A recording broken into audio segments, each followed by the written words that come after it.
Good morning, good afternoon, good evening, and good night everybody. Today we are going to learn English.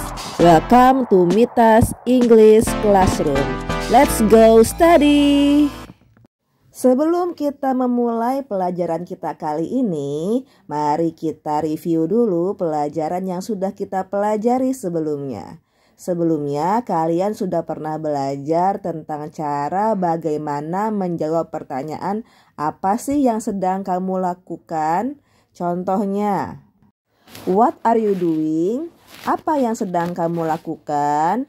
I am buying snacks. Saya sedang membeli cemilan.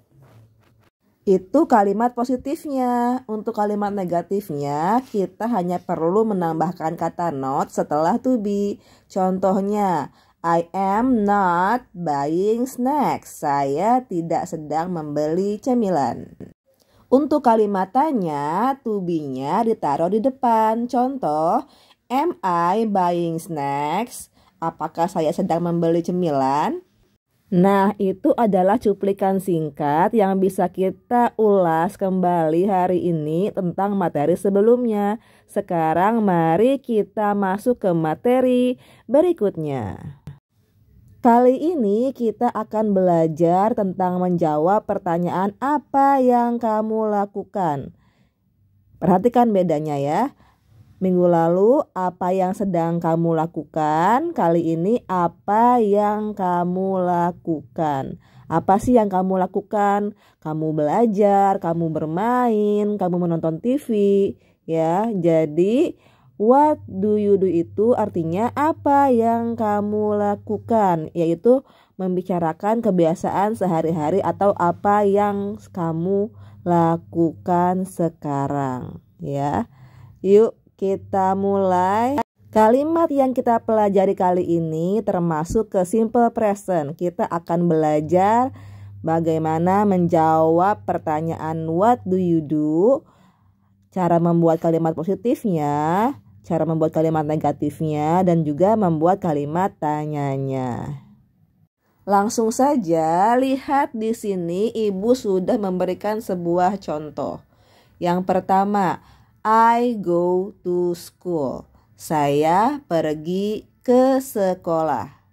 Untuk kalimat yang diawali dengan kata I, you, we, dan juga they, maka pola kalimatnya yaitu subjek plus verb.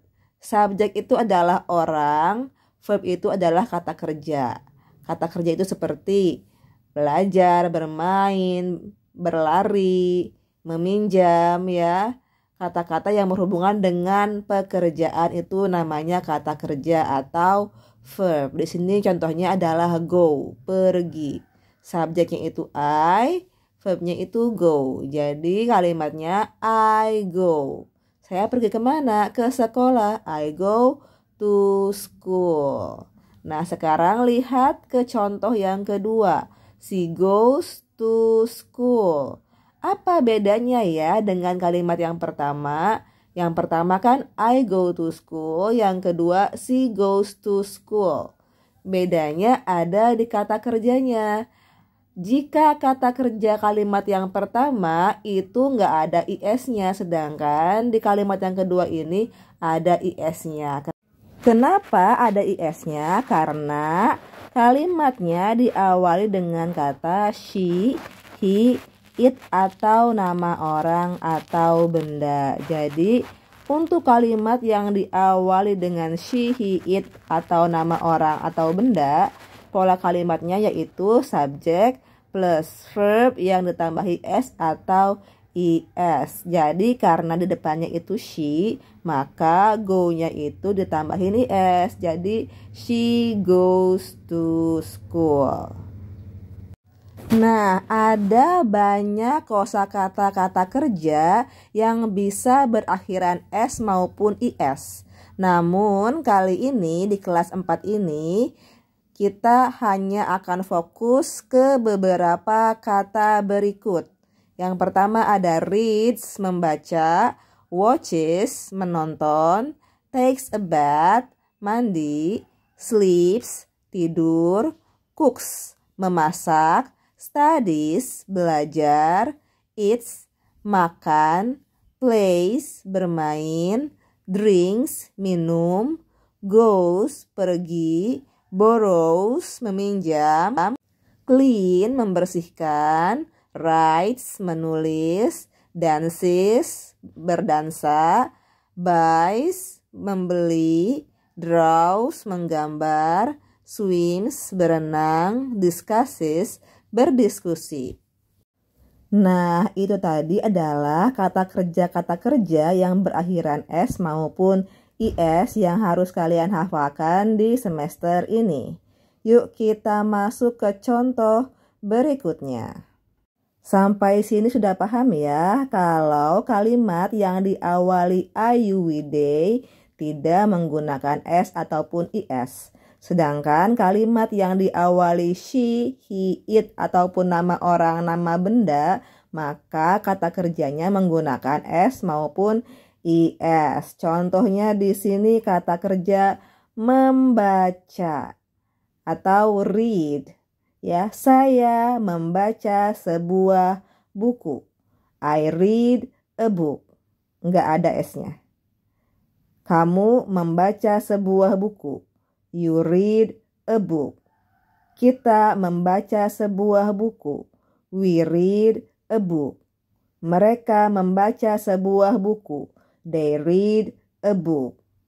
Nah, berikutnya, she reads a book. Perhatikan di akhir dari kata kerjanya berakhiran huruf S karena kalimatnya diawali dengan kata she. She reads a book. Dia perempuan membaca sebuah buku.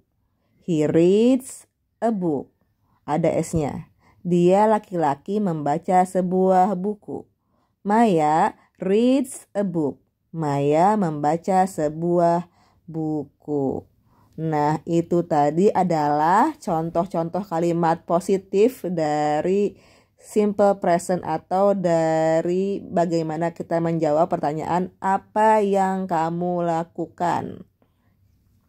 Sekarang mari kita belajar cara membuat kalimat negatifnya, kalimat tanyanya, dan menjawab pertanyaan yes no questionnya. Nah, untuk kalimat negatif, kita hanya perlu menambahkan kata do not ataupun does not setelah kata subject. Ya, kita hanya perlu menambahkan do not maupun does not setelah subject. Contohnya, I do not read a book. Ya, subjeknya itu I. Setelah kata I ada kata do not. I do not read a book. Yang kedua contohnya adalah she does not read a book. Kenapa pakai does bukan do? Karena kata depannya yaitu she. Ya, kalau she, he, it itu ada S-nya ya. Jadi pakai does. She does not read a book. Untuk kalimat tanya, kata do maupun does-nya ditaruh ke depan, sedangkan subjeknya dipindah ke belakang. Contoh, apakah kamu membaca buku? Do you read a book? Ya, do dulu baru subjek ya, baru verb. Do you read a book? Lalu bagaimana kalau pakai does depannya? Does she read a book? Ya, karena subjeknya di sini she, maka pakai does ya. Jadi does she read a book? Nah, untuk pertanyaan yes no question, kita menjawabnya seperti ini. Do you read a book? Yes, I do. Ya, yes, subjek, lalu ditambahkan kata do. Kenapa pakai do? Karena pertanyaannya juga pakai do. Ya, jadi yes, I do. Kalau tidak, no, I do not. Contoh berikutnya, does she read a book? Perhatikan kalimat tanyanya diawali dengan kata does. Maka untuk menjawab iya, kita perlu menjawab yes, she does. Ya. ada does di sini. Kalau tidak, no, she doesn't. Sekarang mari kita coba untuk mengubah kalimat-kalimat positif ini ke dalam bentuk negatif maupun kalimat tanya. Untuk kalimat yang pertama, I read a book. Untuk mengubahnya ke negatif, maka hanya perlu menambahkan do not setelah subjek. Jadinya, I do not read a book. Kalimat kedua, you read a book. Kalimat negatifnya seperti apa? Ya, betul. You do not read a book. Kalimat ketiga, we read a book. Kalimat negatifnya, we do not read a book. Kalimat keempat, they read a book. Kalimat negatifnya, they do not read a book. Untuk kalimat berikutnya, she, he, it maupun nama orang, nama benda, maka menggunakan does not. Contoh kalimat negatifnya seperti berikut. She does not read a book. Lalu, he does not read a book. Yang terakhir, iya betul, Maya does not read a book. Sekarang, bagaimana cara membuat kalimat tanyanya? Iya betul, do-nya dipindahkan ke depan, subjeknya dipindahkan ke belakang. Contoh yang pertama, do I read a book? Contoh yang kedua, do you read a book? Contoh berikutnya, do we read a book? Selanjutnya, do they read a book? Untuk kalimat berikutnya pakai does. Does she read a book? Does he read a book? Does Maya read a book? Cukup mudah bukan?